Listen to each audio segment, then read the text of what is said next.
अस्सलाम वालेकुम मेरे प्यारे बहन भाइयों, क्या हाल चाल है। अल्हम्दुलिल्लाह हम सब खैर खैरियत से हैं और अल्लाह पाक से दुआ है कि मेरे तमाम देखने वाले बहन भाई जहाँ भी होंगे खुश होंगे, अल्लाह पाक के हिफ्ज़ अमान में होंगे और जहाँ भी रहें खुश रहें, अल्लाह पाक के हिफ्ज़ अमान में रहें, हमेशा हंसते मुस्कुराते रहें, आमीन सुम्मा आमीन। तो चलिए जी, आज का व्लॉग हो चुका है स्टार्ट। और यहाँ पे देखिए जी, मैं तैयार श्यार होके, ये मेरा जो बैग है ना, ये पर्स है, ये मोबाइल वाला पर्स है, ठीक है। तो ये मैंने इसमें अपना मोबाइल रखा, थोड़े से पैसे रखे और निकल पड़ी जी। मैं कहाँ गई? मोहम्मद अली के स्कूल में गई। वहाँ पे एक छोटा सा इशू चल रहा था, ठीक है। तो उसलिए मुझे जो है ना स्कूल जाना पड़ा। तो बस जी, इशू क्या था वो मैं आपसे शेयर करती हूँ, ताकि आप जो है ना, आप लोग भी इस बात पे ज़रा ध्यान रखें। ऐसा हुआ कि मोहम्मद अली के स्कूल से एक बच्चा आया, उसने मुझे कहा कि जी, हम आपके नाम पे फलां टीचर ने पैगाम भेजा है कि आपका बेटा जो है दूसरे लड़कों के साथ दोपहर के टाइम किसी भी टाइम जो है सिगरेट पी रहा है। तो मैं बड़ी परेशान हुई। उस टीचर का मेरे पास नंबर भी नहीं था। मैंने कहा अच्छा ठीक है। मैं ना, असद घर पे नहीं थे। असद आपको पता है हॉस्पिटल गए हुए थे। 2 दिन के बाद ये आते हैं, जब भी जाते हैं इनको 2 दिन लग जाते हैं। तो बस जी, असद साहब उधर थे। मुझे ये सुन के बड़ा झटका लगा, बहुत मैं परेशान हुई। घर में अकेली थी, बच्चे स्कूल चले गए, मैंने फटाफट तैयारी की और मैं स्कूल पहुंच गई। बस जी, ये पैगाम मुझे एक दफ़ा नहीं 2-3 दफ़ा मिल चुके थे। मतलब कि 1 हफ्ते के बाद, 2-4 दिन के बाद, इस तरह।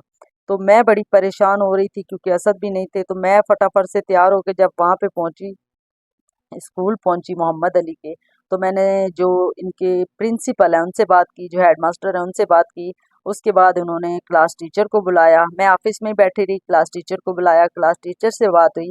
तो उन्होंने कहा कि ऐसी कोई बात नहीं है। जिस सर का नाम लेकर वो बच्चा मुझे बता के गया, मैंने उस सर का बताया। तो उन्होंने कहा, उस सर से बात की तो उन्होंने कहा कि मैंने तो कभी किसी को ऐसी बात कही नहीं, ना ही हमने ये देखा है कि ये बच्चा सिगरेट पी रहा है, और ना ही ये हमारे स्कूल में ऐसा है। फिर सर जो हेड मास्टर थे उन्होंने कहा जब ब्रेक होती है तो मैं खुद जो है ना बच्चों पे अच्छी खासी नज़र रखता हूँ, और बाइक लेकर मैं चारों तरफ चक्कर वगैरह लगाता हूँ कि कोई बच्चा किसी गलत रास्ते में तो नहीं है। जैसे सिगरेट पीना, शीशा पीना, आजकल आपको पता है ना, बहुत सारे नशे जो है ना वो आम हुए पड़े हैं। तो सर ने कहा कि ये चीज़ मैं लाजमी करता हूँ, तो ऐसी कोई बात नहीं है बेटा, आपको किसी ने गलत इन्फॉर्मेशन दी है। मैंने कहा आपके स्कूल का ही बच्चा है। तो फिर उन्होंने कहा कि उस बच्चे का नाम मैंने बताया, फिर बच्चे को बुलाया गया। तो फिर सर ने पूछा कि आपने बेटा ऐसा इतना बड़ा झूठ, फिर एक दफ़ा नहीं 2 से 3 दफ़ा आप जा जाके आप अपनी आंटी को परेशान कर, उनकी आपस में लड़ाई हुई थी मोहम्मद अली की और मोहम्मद अली के दोस्त की। वो बच्चा जो आके हमें बता रहा था, वो बच्चा जो मोहम्मद अली का दोस्त है ना, वो बच्चा उसका कज़न था।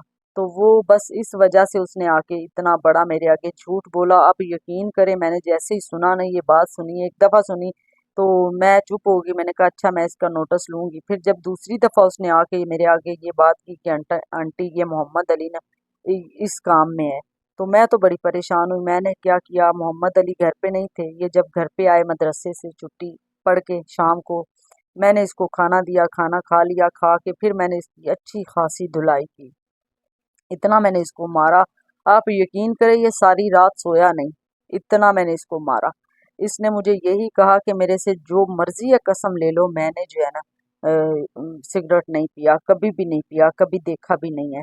पर मुझे गुस्सा था कि आपके स्कूल से पैगाम आ रहे हैं, आपके सर मुझे पैगाम भेज रहे हैं, मेरे पास उनका नंबर नहीं है। अब वो आपके हॉस्पिटल में दाखिल है, मैं क्या करूं, कहाँ जाऊं। इतना मैंने अपना गुस्सा सारा जो है ना मोहम्मद अली पे उतार दिया। ये बेचारा सारी रात रोता रहा और नींद इसको वाकई नहीं आई। मैंने बहुत बुरी तरह से इसको मारा। अब मैंने बात सुन के मैं परेशान हो गई, पहले ही परेशान थी।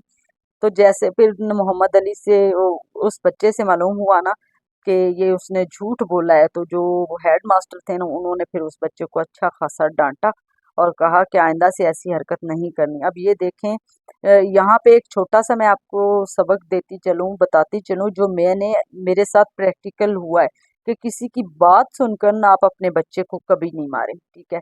फिर मुझे जब ये बात झूठ निकली ना, तो मुझे बहुत ज्यादा दुख हुआ। मुझे उस बच्चे पे दुख आ रहा था, गुस्सा आ रहा था कि इतना बड़ा झूठ। और दूसरी बात ये है कि जब भी आप बच्चों को खाना दें, आप बच्चों के साथ बैठ के खाना खाएं और बच्चों को अच्छी बात पे डेली लेक्चर दिया करें। मैं डेली अपने बच्चों को कोई ना कोई लेक्चर दे रही होती हूँ, और अल्लाह का शुक्र है, शुक्र अल्हम्दुलिल्लाह, मेरे बच्चे जो है ना बहुत अच्छे हैं, बहुत अच्छे हैं, हर मामले में वो बहुत अच्छे हैं। میرا کہنا بھی مانتے ہیں. صبح فجر کی ٹائم ان کی روٹین شروع ہوتی ہے اور شام کو عشاء کی نماز پہ ان کی روٹین ختم ہوتی ہے. ڈیلی انہوں نے مدرسے جانا ہے، 2 ٹائم اسکول جانا ہے، ٹیوشن جانا ہے، پھر شام کو مدرسے جانا ہے، پھر عشاء کی نماز پڑھ کے وہ گھر پہ آتے ہیں. میں اسی لیے پریشان ہو رہی تھی کہ میرے بچے اس طرح ان کو ٹائم ہی نہیں ہوتا کہ وہ کہیں جا کے کسی کے ساتھ زیادہ دیر بیٹھیں، کھیلیں کودیں. تو یہ اس طرح کیوں ہو رہا ہے؟ یہ کیوں بار بار آ کے بچہ ایک ہی پیغام مجھے دے رہا ہے اور پھر اسکول ٹیچر کے نام پہ بول رہا ہے؟ تو پھر جب میں گئی تو یہ سارا معاملہ جو ہے جھوٹا نکلا. یہاں پہ دیکھیں کیا چیز ہے، اس بچے کی جس نے آ کے مجھے یہ بات بولی، اس بچے کی تربیت میں جو ہے نا فرق ہے. کیونکہ اگر بچے کو یہ بتایا جائے نا، بچوں کو بیٹا جھوٹ نہیں بولنا، جو کچھ بھی ہو جھوٹ نہیں بولنا، تو جو ہے نا وہ یہ معاملہ کبھی بھی نہ ہوتا. پھر علی نے آیا، جب واپس ہم آئے کل، ٹھیک ہے، تو محمد علی نے آ کے مجھے کہا دیکھا امی آپ نے خواہ مخواہ مجھے مارا تھا. میں نے کہا اچھا بیٹا چلو ہو گیا جو ہو گیا، لیکن آپ کو یہ سمجھ آ گئی نا کہ یہ اس غلط کام کی وجہ سے جو آپ نے نہیں کیا، لیکن پھر بھی آپ کو مار پٹی میرے سے. ٹھیک ہے، آئندہ سے اس چیز کا دھیان رکھنا ہے، ایسے دوستوں سے اٹھنا بیٹھنا چھوڑ دو جو مطلب کہ اس طرح پہ آپ پہ غلط الزام لگائیں یا غلط بیانی کریں. یہ اچھی بات نہیں ہے. کل کو کوئی اور ایسا مسئلہ کھڑا ہو جائے، کوئی ایسی بات ہو جائے تو وہ اٹھ کے آپ پہ الزام لگا دیں، بات کر دیں. تو اس نے پھر نہ محمد علی نے کہا ٹھیک ہے مما ایسی ٹھیک ہے، کیونکہ میرے بچے جو ہیں وہ بالکل بھی جھوٹ نہیں بولتے. یہ میرے بچوں پہ، میں اپنے بچوں کی یہ بات کرتی ہوں کہ کیونکہ انہوں نے اپنی زندگی میں نے کبھی ان کو جھوٹ بولنے کی اجازت نہیں دی. میں ان سے ہمیشہ یہ کہتی ہوں بیٹا سچ بولو، کیونکہ سچ بولنے سے جو چیز سچ ہوتی ہے نا وہ سچ ہی ہوتی ہے. جھوٹ جو ہوتا ہے نا وہ چینج ہو جاتا ہے. جھوٹ آپ کے ذہن سے نکل جائے گا 1 سال 2 سال 8 دن 10 دن 15 دن، لیکن جو سچ ہوتا ہے نا وہ کبھی بھی دماغ سے نہیں نکلتا. اور سچ ہمیشہ سچ ہی رہتا ہے اور سچ ہی بولنا چاہیے. سچ بول کے چاہے آپ کی گردن کٹ جائے نا، آپ نے سچ بولنا ہے. تو پھر محمد علی مجھے کہنے لگے امی میں تو سچ بول رہا تھا لیکن آپ میری بات نہیں مانی اور آپ نے مجھے اتنا مارا. اور ابھی بھی اس کی جو ٹانگ میں نے اتنا درد ہوتا ہے، بیچارہ لنگڑا کے چلتا ہے، صحیح طرح نہیں چل رہا. مجھے واقعی بہت زیادہ دکھ ہے.